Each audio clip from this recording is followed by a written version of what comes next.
বাংলাদেশ জাতীয়তাবাদী দলের প্রার্থী হয়েছেন মির্জা ফখরুল ইসলাম আলমগীর এবং তিনি প্রার্থী হওয়ার সাথে সাথে বাংলাদেশ জাতীয়তাবাদী দলের মহাসচিব এবং জাতীয় স্থায়ী কমিটির সদস্য পদ থেকে পদত্যাগ করেছেন। এই বিষয়টি আপনাদের সামনে আমরা সারা জাতিকে অবহিত করলাম। আপনাদের সকলকে ধন্যবাদ।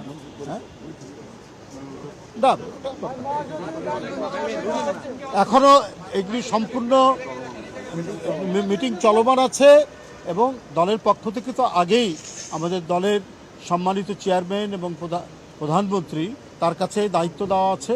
তিনি যে প্রক্রিয়ায় যেভাবেই হোক তিনি সেই নিয়ে মতামত নিয়ে তিনি সেটা জানাবেন, সেটা আপনারা পরে জানতে পারবেন। এখন শুধু দলের রাষ্ট্রপতি প্রার্থী মির্জা ফখরুল ইসলাম আলমগীরের নাম আমরা ঘোষণা করলাম এবং ইতিমধ্যে তিনি মহাসচিব এবং জাতীয় স্থায়ী কমিটির সদস্য থেকে পদত্যাগ করেছেন।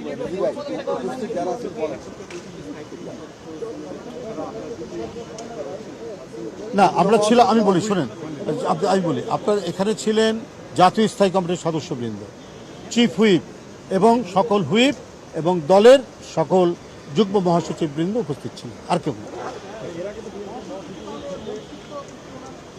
সেই বিষয়টি আরও কি প্রক্রিয়া আছে, সাংবিধানিক কি প্রক্রিয়াগুলো আছে সেগুলো পর্যালোচনা করে আপনাদেরকে পরবর্তীতে জানাবো। ধন্যবাদ, থ্যাংক ইউ।